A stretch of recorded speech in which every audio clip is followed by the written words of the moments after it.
Good morning. Welcome to another episode of Bubba's Tango 18. I'm Bubba, and this is the build. If you noticed my last video I posted, number 59, I think I was shaking quite a bit. Normally when I do the intros, I hold my hand out in front of me and record, but I was watching it on my big screen and I was like just shaking all over the place. And I'm like, oh my God, I can't watch that. People can't watch that. So I put myself on the tripod. I've always had a tripod, multiple tripods, but I've never actually done an intro on the tripod. So here it goes. Today on Bubba's Tango 18, we're going to work on the bow and the breasthook area, but that has to wait until I get my epoxy done, and then I can, I think it does. I should just thicken this up and glue it in, call it a day. Hold that thought. So my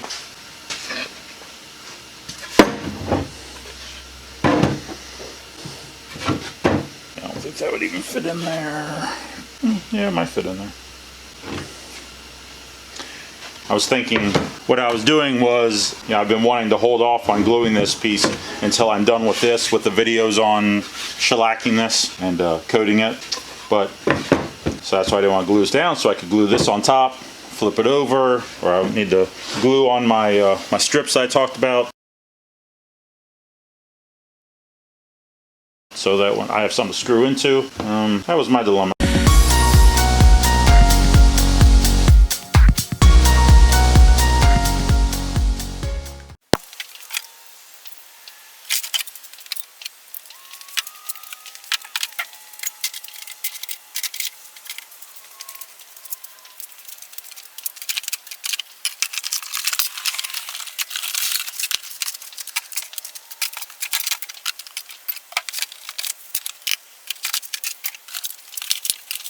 So I was cleaning up this area, I was getting ready to vacuum, and these small bucket heads that you put on any 5-gallon bucket don't have a filter.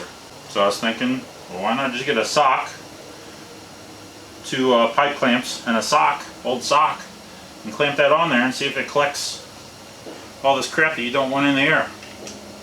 So that's what we're going to do here real quick. Have some pipe clamps, not the right size, or enough to get over a sock. So I'm going to put two of them together.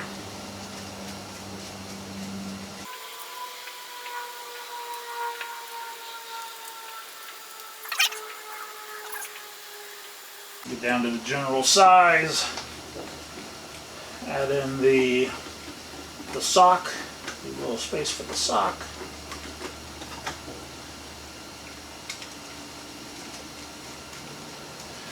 I was trying to think what else could work. If I had a little cheesecloth, or if I had some hosiery, maybe something a little thinner.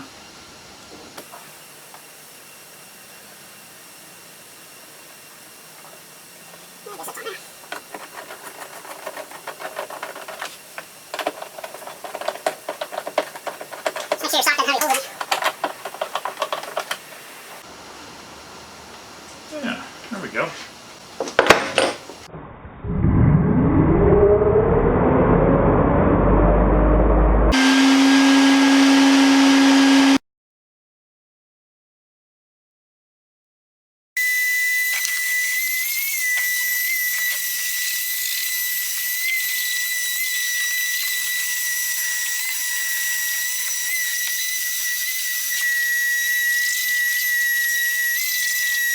Doesn't look dusty in here at all.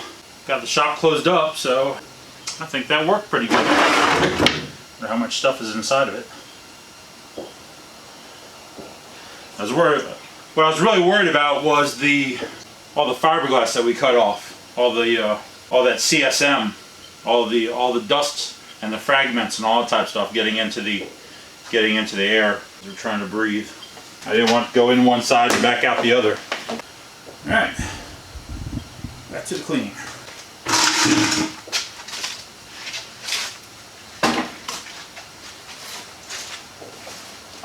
CSM definitely gets everywhere.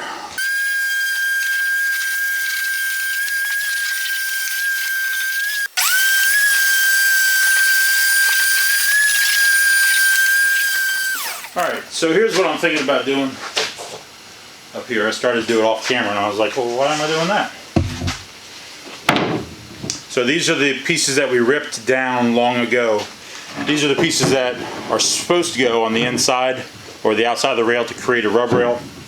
I'm going to cut these down to fit. Don't go that way. Punch a hole. I'm going to cut them down to fit just inside this area here.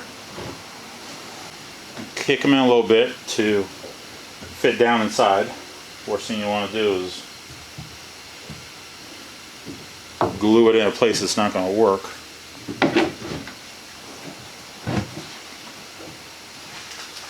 So I'm going to figure out where they could go, one on each side, so that when I create my rails, and I've talked about this, that we're going to take the new mahogany that we just got and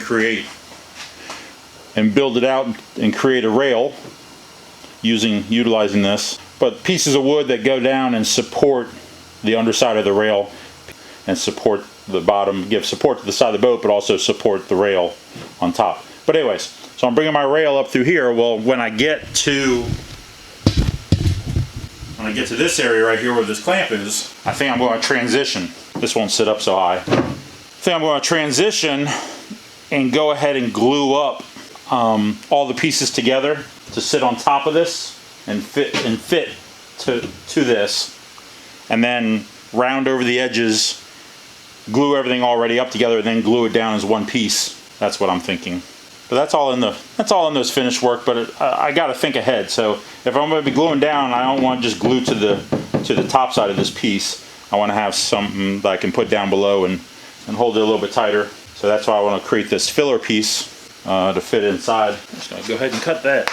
We're going to cut these first, and then we're going to glue them with the excess. We'll save some resin that we're utilizing for shellac the recessed cleat.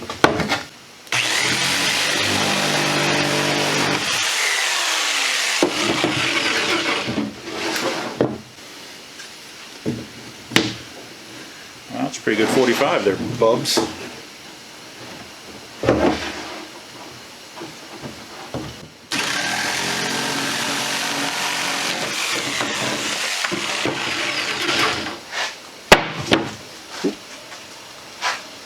Always save your scraps. I always save my scraps. I think every woodworker saves their scraps.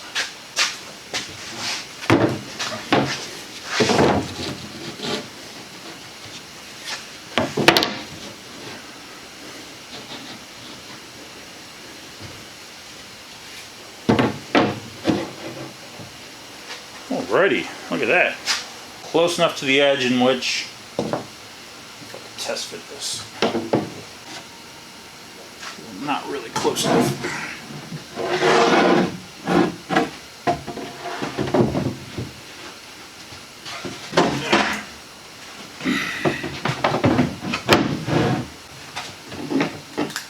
So based upon what the video shows, I will push it out to the edge some more, push it out to the edge some more, probably about 1/2 inch or 3/4 off, and we will laminate or glue those in.